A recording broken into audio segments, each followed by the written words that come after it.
Hey everybody, how's everybody doing? I recorded a video a little while ago, but it got interrupted by a text message that I didn't request. um, I wanted to share with you all me. Just wanted to share with you all me, um, who I am, what I represent, my journeys, my roller coaster. um, Beforehand, I wanted to, if you all would, take about 3 minutes and listen to these cool devices. It's called Now Tone Therapy by a company called Sohu. It's like having singing bowls but in devices where you don't have to stop and keep hitting it and stop and keep hitting it. You just had it on for 3 minutes. It gets you in your meditative mood. It calms you. I like listening to it. It's supposed to be twice a day, morning and evening, but I listen to it often whenever I'm feeling like that, need to relax. But if you could, you can listen to it with me. Um, I think it's pretty cool. All right, cut them on and check it out.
I hope you all enjoyed that.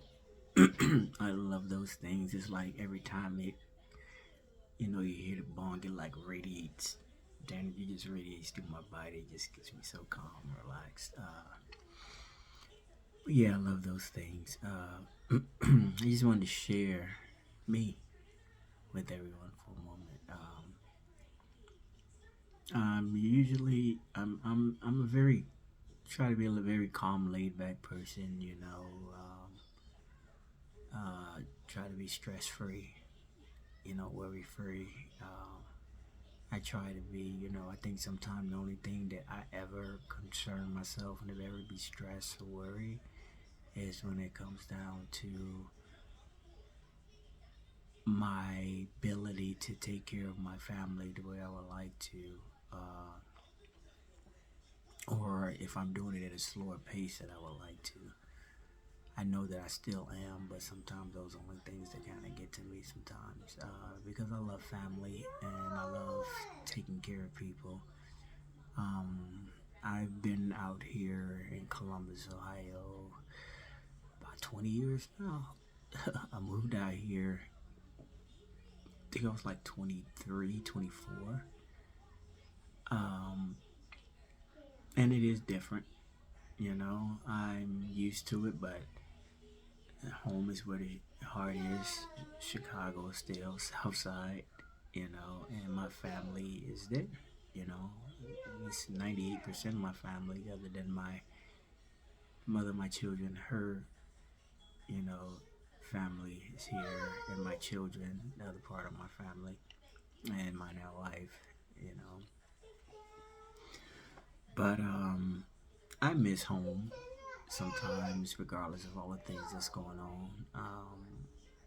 I do sometimes look at how, and sometimes get frustrated when like there's an event going on out there in Chicago and I can't make it because either transportation, and when I was working, it was either because I couldn't go to work. I mean, I couldn't leave work to go because it wasn't, you know, immediate relative or something like whatever that was. It was always a reason why. And then now, after my incident, my heart attack, fortunately lost quite a few family members that I would have liked to go to their service, but I wasn't able to go because of something. It was always something, either finances or the ability to make it in that aspect, or like the last time was my daughter, my 2 year, well, she's three now, she's my 2 year old. She was sick with the flu, and and I didn't want to drive. What's that? 6 hours with a flu-ridden child into an environment where I have a nephew who has a heart issue, and other people who don't need to be sick, and a child that's sick, that's cranky on the way. I just couldn't do that with a sick child. But I still tried to make it a way to attend, even if I wasn't there physically, it was by virtually. And it was with just about all the events. Those things sometimes sadden me because I want to be there to support family physically and everything. And, you know, those are things that I miss,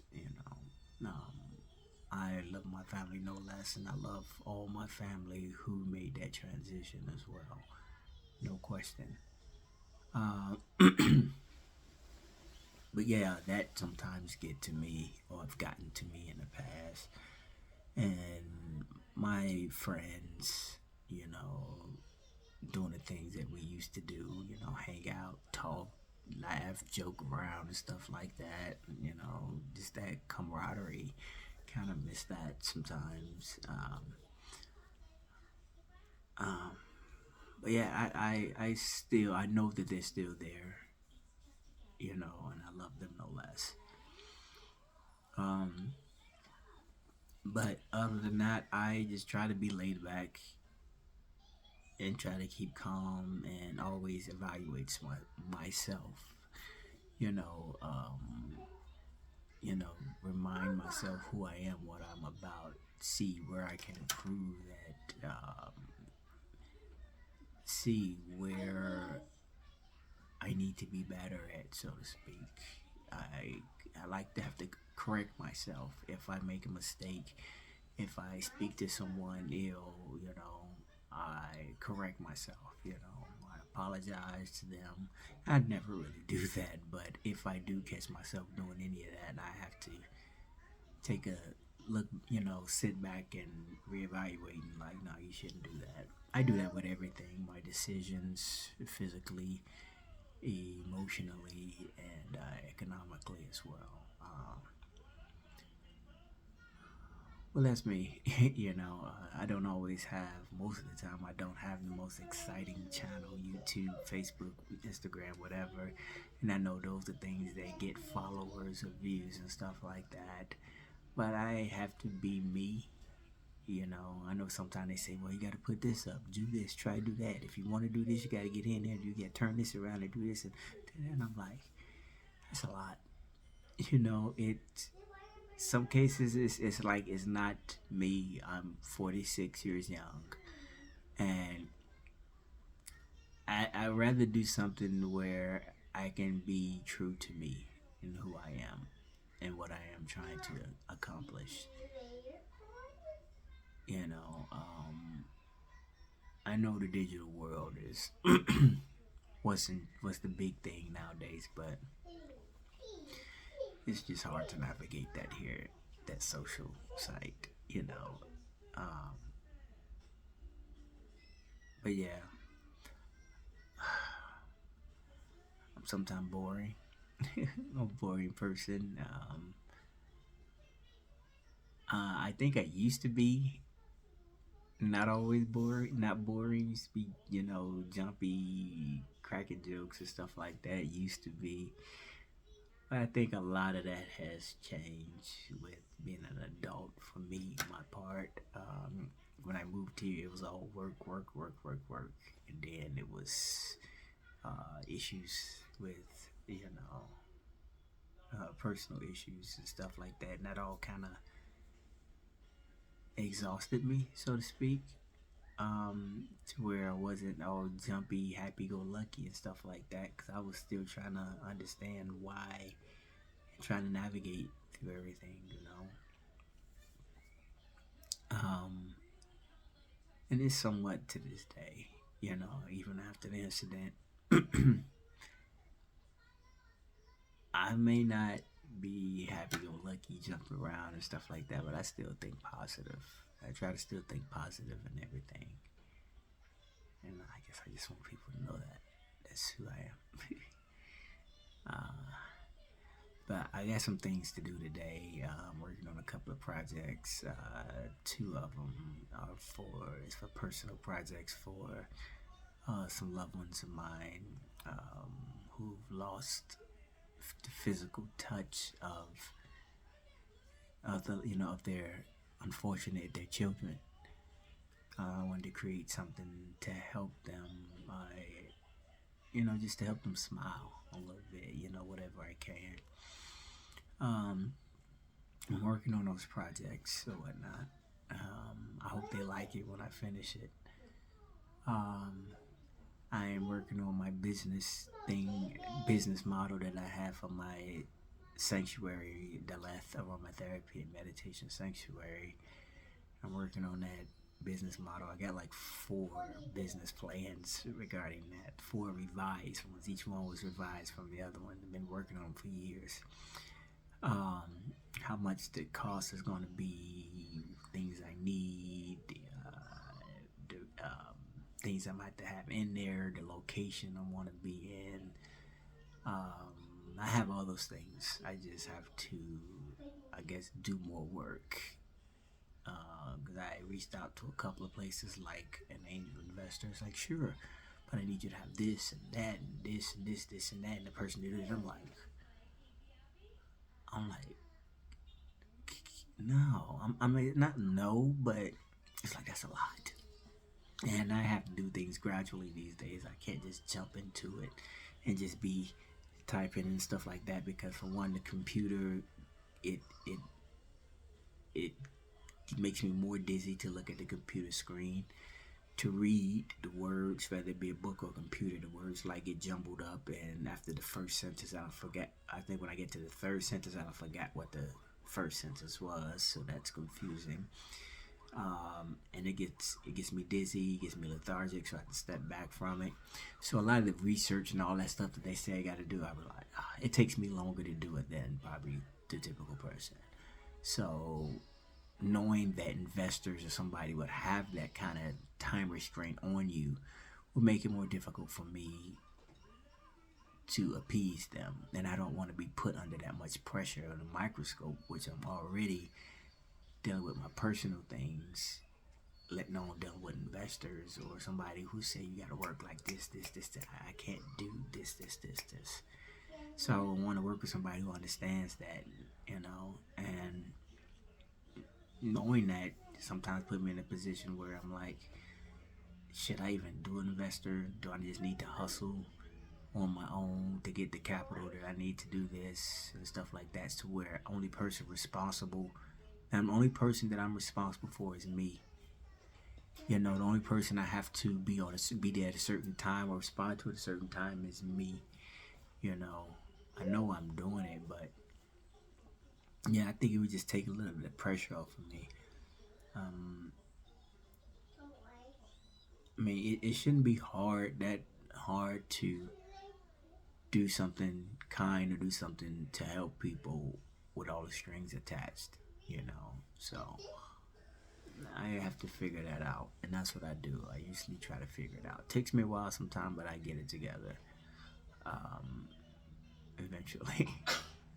But I'm going to go ahead and get started on some of those things. Again, I just wanted to share me with you guys, and I'm sorry I'm not on here bouncing my booty and dancing and stuff and cussing or some crazy things to get thousands of followers and stuff like that. Just being me. I'm going to say take it or leave it, not in a mean way. But I want to leave you all to get on with your day. I pray you all the best. I really do, sincerely. I love you all sincerely. Real fast. Someone once asked me, how could you love your enemy or someone who does something horrible to you? And one of my response was, it's a common question that people ask, because when you can look at someone and when you can truly look at someone and understand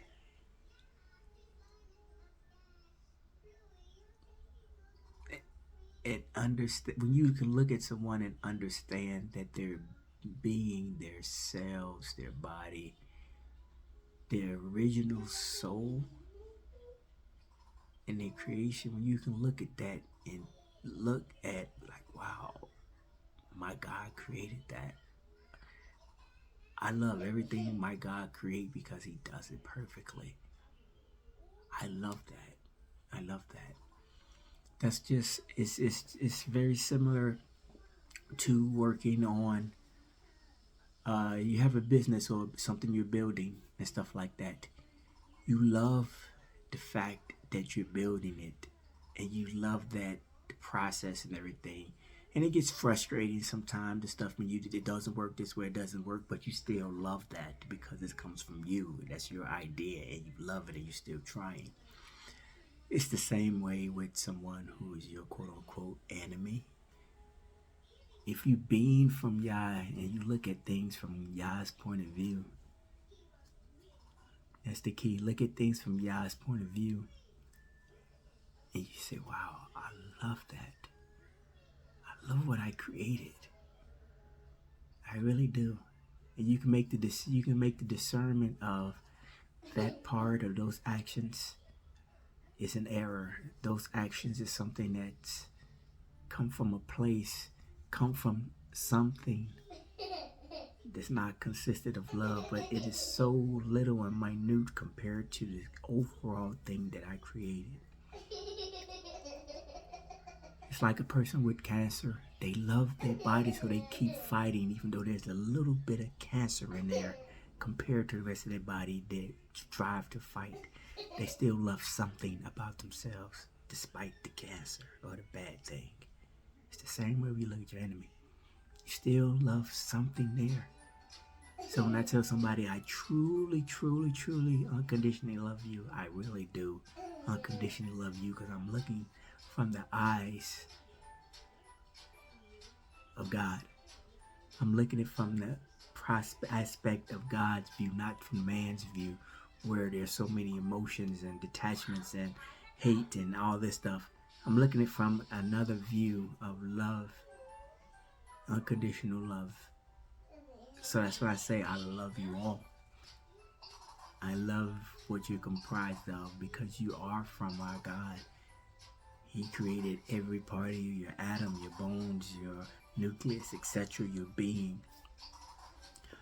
There's again another entity there that's at work, but I care not to look at that. For the most part, I look at you.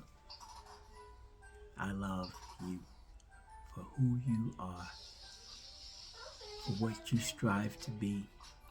If there is something that's in you that keeps trying to get you to do things that is not beneficial to humanity or yourself or others, look at that and say that I do not want you here, because I love me. I love what God created. It is so much beautiful than that little part of you. You are so little and minute compared to who I am. You know, they say, greater is he who is in me, who is within me. He is great. And that love is great. It's hard to explain, but I love you. I love you all. I pray you all the best. Try to understand that aspect of love. Invite it into your life.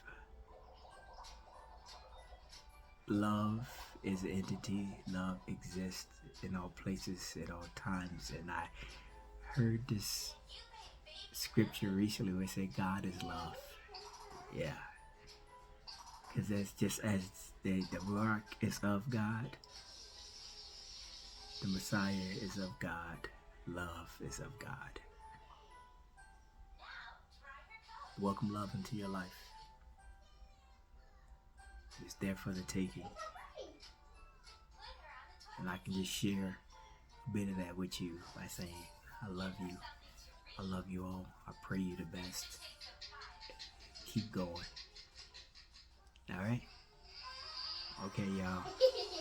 Do your best to try to spread some love today. Rather be with a smile, or if it's a blank face, just look at something like, wow, I love that part of creation. That is beautiful. Just find something in the world that you can say you love. Find something in the world that brings you joy. Rather be a tree sprouting, or an animal, or two people showing affection towards one another, or a grade of grades of grass, or the skies are so pretty. Whatever it is, find it. I pray you all the best. I love you, and y'all be easy.